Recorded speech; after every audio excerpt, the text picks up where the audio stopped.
and the chance to read the final report formally through our roles as Regents. There is, what I've heard today is actually three things, not the two things that we've talked about. Number one is what's in the final report, and did Regents have an opportunity to digest the final report and ask clarifying questions. The second is the issue of having specific questions answered, having access to the data. And the third, as the Chancellor raised, is then our own governance, making sure that we're all clear about what governance is, whether it's the role of the CEO or what Regent Hicks mentioned, vis-a-vis the rule of having two people on this board being able to overturn the Chancellor and the Chairman together. Maybe if we separate out clarifying questions from digging deeper for additional information, we can move the conversation forward.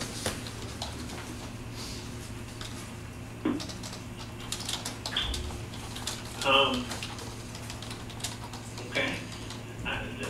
Thank you, Regent Tucker. I guess, well, I'll defer that comment until a few minutes later. Mr. Chairman, this is David Beck again. Just to be clear, has Regent Hall and the Chancellor agreed on the information or other data that Regent Hall was requesting? Not to my knowledge. And I think it's just kind of everything. Mr. Chairman, this kind of gets back to the point we were talking about. If you're looking for information to better inform you to make decisions on the next process of the admissions, let me know what that information is and I'll provide that to you.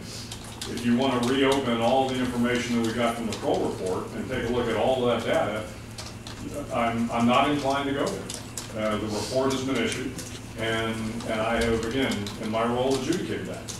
If there is specific information that interests you to, again, better inform you to make a decision on the next step, which will be the Blue Ribbon panel provided with additional recommendations from the white paper that will come to the Board of Regents, please let me know. Apologies, I'm not sure what I was offered.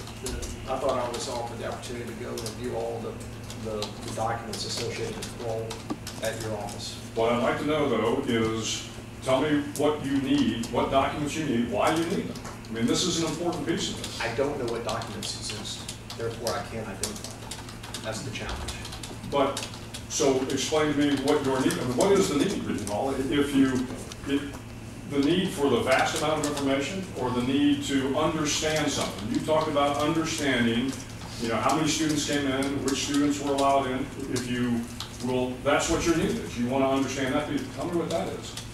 Because if not, I can open up a huge vault of information on everything we're doing in the system. Yeah, I can't be more specific. I mean, I've got questions. Very often when you read, as you know, it generates further questions. I'm interested to know what was reviewed and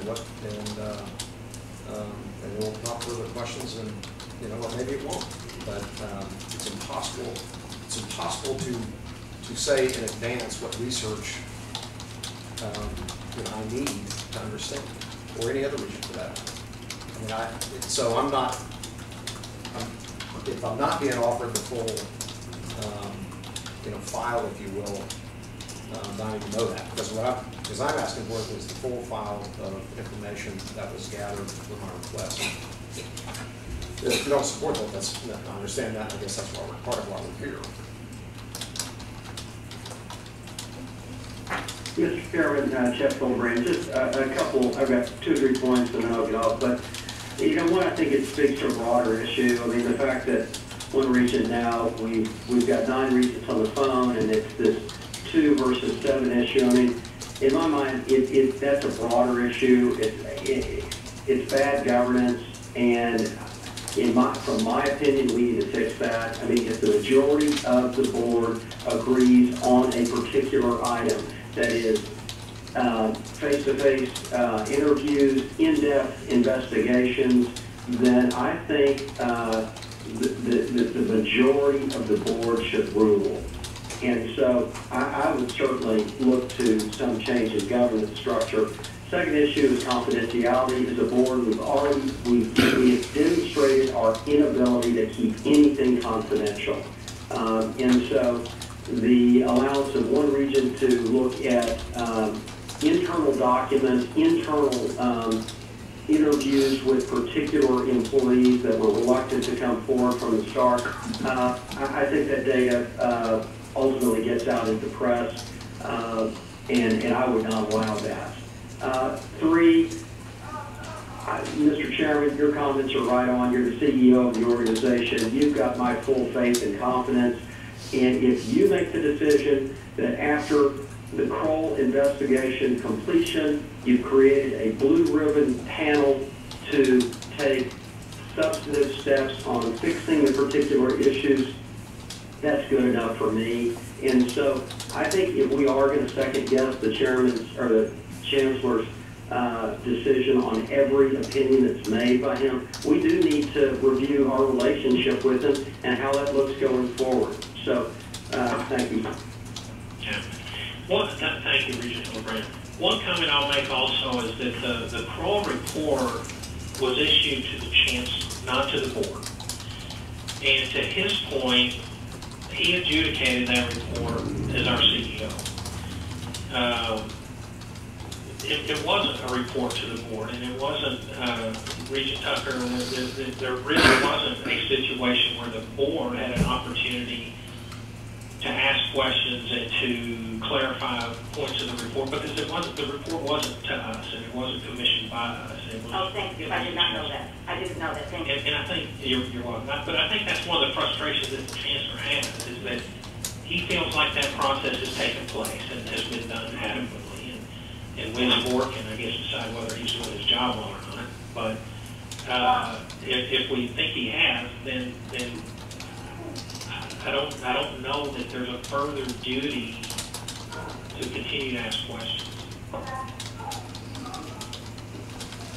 Well, Mr. Chairman, this is Wallace again. I am prepared to make a motion to get both my requests fulfilled when ready.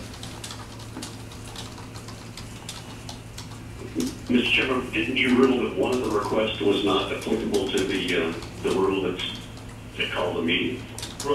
That's right. Yeah, one of them will require, the second one will require a majority vote in the board, and that is the providing access to Kroll. And so they would be separate votes. Okay. A point of clarification, is that, Francie, who is the adjudicator, if you will, of the interpretation of the rules in this matter? The chairman can state his position. The ultimate decision would be made by the board. And so how do we do, what, is it the two votes makes the decision on that, or is it a majority that has to rule on that interpretation? We're not posted for that necessarily, so how does that go? I think you're posted to consider action on both of your requests and how they'll be handled. So I do think that the chairman could call for a motion from someone on the board about the appropriate handling of the second request, the request to speak with Kroll. I'm not sure I understand. So there'd be one vote on whether or not to provide the data. Correct. There would be one vote on whether or not the request to provide access to Kroll falls under Rule 10801, which means it would only take 2 regents to approve it. And then depending on the outcome of that vote, well, after the outcome of that vote, you'd have a third vote on the motion of whether or not to provide access to Kroll. Is that? That's correct. And that on that third vote, it would either be a 2-person majority or a majority of the board, depending on the outcome of the second vote. Right. And Francie, what is your opinion on? I mean, obviously you put it under that the Kroll piece was appropriate under that spot that we just rules. Is that, what is your opinion? But these are really the board's rules, and the board will have to determine the interpretation. But I did think that queuing up that request under the 21-day meeting rule made sense. I did not necessarily think that the 2-person vote controlled on the data. On the data or on the Kroll, on the Kroll request.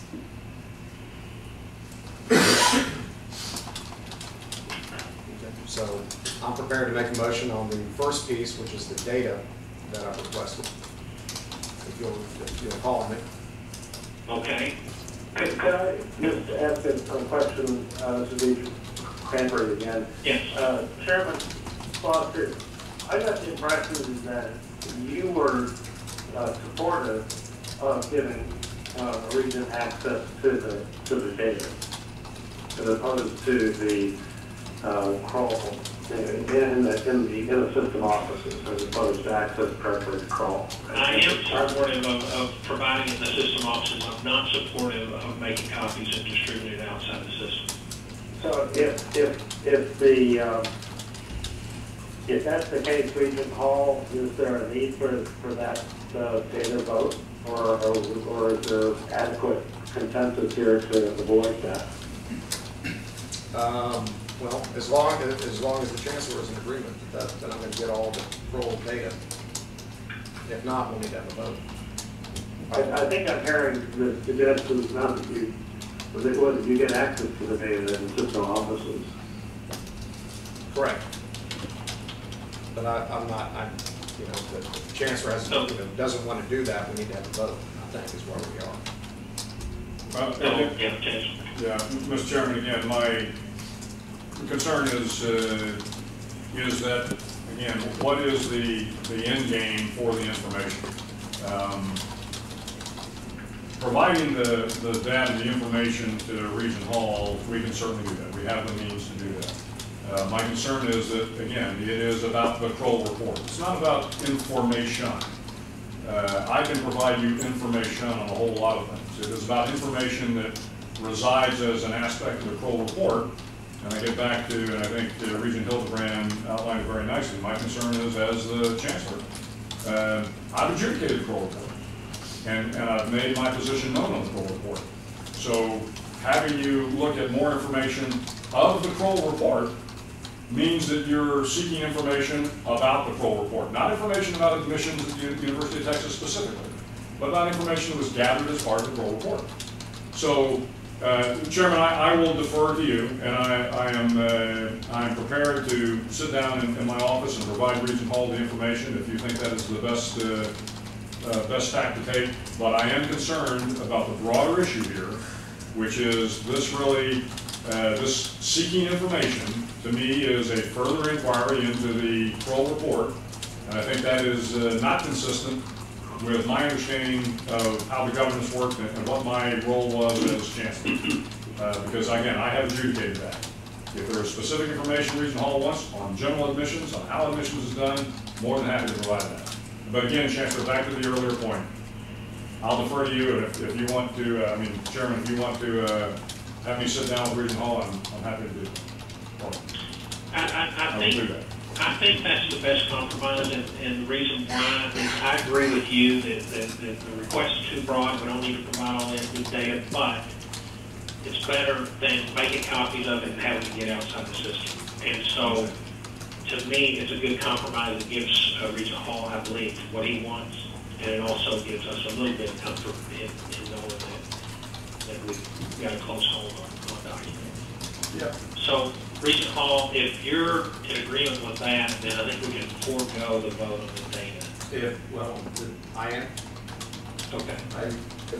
Mr. Chairman, Stan Sharp, I just want to interject if Regent Hall is comfortable with the fact that we would not be letting you see information protected by FERC. I've actually asked to see everything. I don't know what I'm going to look at. We're going to be looking at it in system offices. And, you know, the last time I made a request of Visal system to look at documents that were in redacted form, that was ultimately used against me as creating all kinds of workload for the system and for UT Austin, and I'm not trying to increase anybody's workload. This is information that's gathered. I want to review it, and that's the request. Thank you. Well, that's frankly, we have to discuss this in executive session. Mr. Chairman, on Dan's advice, he thinks that we should recess to executive session for discussion. Okay.